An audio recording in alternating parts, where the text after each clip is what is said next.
Well, hello, my name is Arita Bravo, and I'm here to talk about South Africa, its history and culture.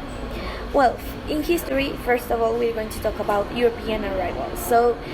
Human settlement in South Africa dates back thousands of years ago, but racial conflict began with the arrival of the Dutch at the Cape of Good Hope in 1652. During the first years of European control of the Cape, it established some of the features of colonial society. The racial division was reflected in the pattern of land ownership and also the authoritarian structure of labor relationships, which were based mostly in slavery. Then we have British acquisition in the early 19th century, which accentuated divisions between local settlers and metropolitan rulers, and also widened the racial division between blacks and whites. Initially, they continued to import African slaves to meet the labor needs of the white farmers, and to didn't interfere with the farmers' harsh. They didn't interfere with the farmers' harsh treatment of black workers. British also tried to prevent further white expansion into South Africa, and in addition, they took steps to eliminate the racial discrimination features of colonial society.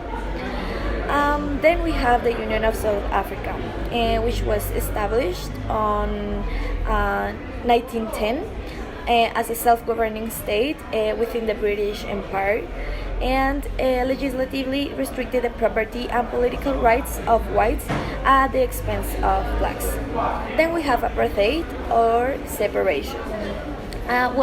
With the introduction of apartheid, many of the features of racial discrimination were expanded into a state of white supremacy. Basically, every person residing in South Africa was legally assigned by appearance, for example, to a racial group.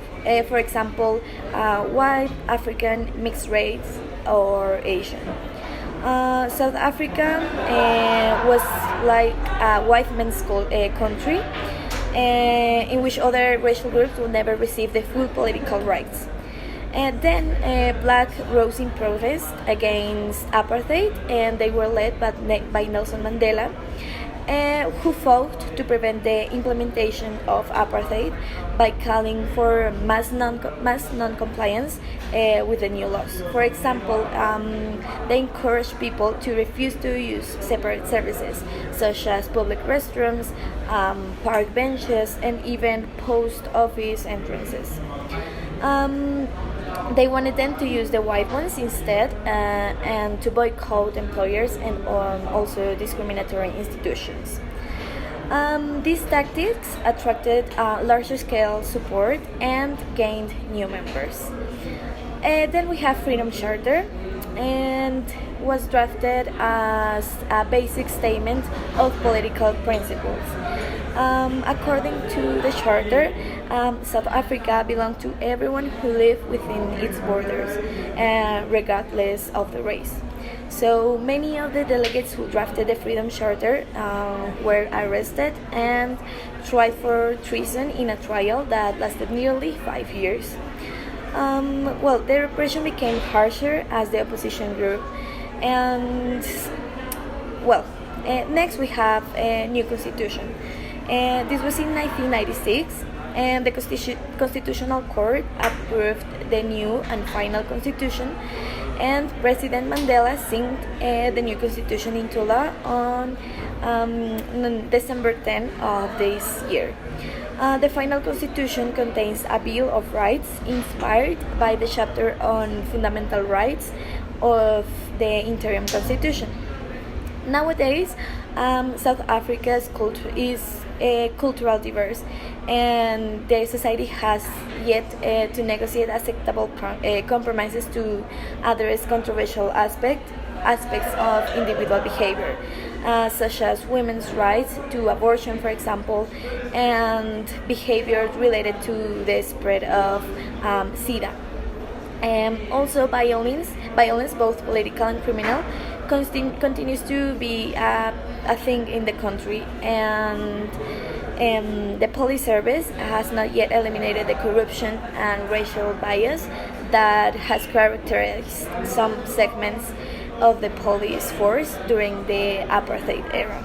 Let's talk about business culture. So first of all, we have trust.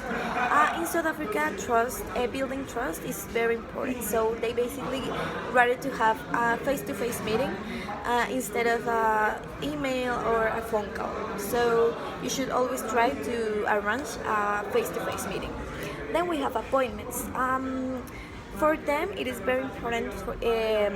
Punctuality is very important. So if you arrive 5 or 10 minutes earlier, this will be nice. And also, you have to be very organized with your appointments. And if it's possible, call when the meeting is getting closer to confirm that you're going to be there. Then we have clothes. This is not like really important, but you have to be aware of what you're wearing. So it is common to wear dark and conservative clothes for male and female. Negotiate. You have to negotiate properly. In South Africa, business work is slow, so you have to be patient and try to. For example, if you have to get to a common price, you have to set the initial price closer to the price that you are expecting to get. And also, they care about having a win-win relationship between you and the business you are trying to negotiate. Then we have gifts. In some situations, you are going to be invited to the home of the person you are doing business with. So be aware of bringing. You can bring a bottle of wine or even flowers work well. Then we have respect. In their culture, it's common to respect the elders. So be aware of being respectful to everyone. This is so important. Networking. In South Africa, having good relationships can help you to get a good to get to a common point in your business. So South Africans usually use golf to make relationship between them. Greetings. It's so important that you shake the hand of every person in the room, even though there are lots of persons. And also, you have to introduce yourself with your surname and name and the company you work for. Then we have hierarchy. In South Africa, hierarchy works and it's very important. So you have to respect the positions and the decision of the person who have the highest role in the company. And last but not least, we have loyalty. In South Africa, getting a job is so complicated. So employers usually are so loyal, very loyal to their companies they work and work there for the rest of their lives. Okay, so then, now I'm going to talk about linguistic and cultural diversity. As I already told you, South Africa is the rainbow country. They have lots of culture and diversity. So regarding to linguistic diversity, here we have in the slides some of the languages that are spoken there. So we have English, Afrikaans, and Ndebele, Sepedi, Benda, and Southern Sotho, Zulu, for example. There are lots of languages that are spoken there. And I spoke with a friend of mine who lives in South Africa, who is South African, and she has told me that English is very common and it's the strongest language there, but most of the people speak two languages, English and the African language. Also, regarding to cultural diversity, there are over 41 million are black and 40.5 million are white. Black people, the black part of the country are also divided in different ethnics, and the white part of the country also divided in, for example, they can have European backgrounds or Asian backgrounds. So yeah, in this slide we can see that we have some of the ethnic groups of black people. So we have Sotho, Shagan, and Benda, which are the most common ones. Then, talking about stereotypes, so first of all, the first stereotype that we can talk about is that wild animals roam freely throughout the country. Well, this is a stereotype that is very common, and because that we have this image in our minds that Africa is just like wildlife, and yeah, maybe just animals everywhere. But South Africa is a big city. They have lots of. They have actually three capitals of the country, so they have three big cities. And even though you can find people living around animals, it's not really common, and it's not a thing of everyday life. Then we have that the locals speak African.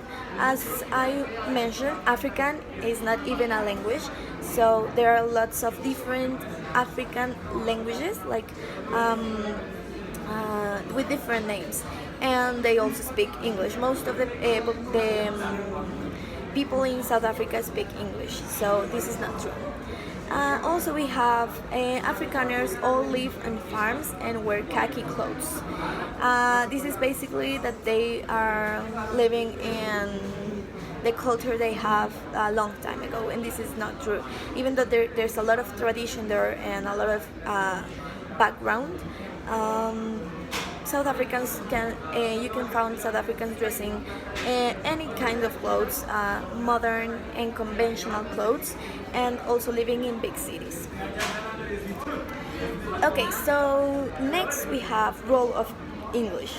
So as I mentioned, South Africans live in a polyglot society, and they have 11 official languages. So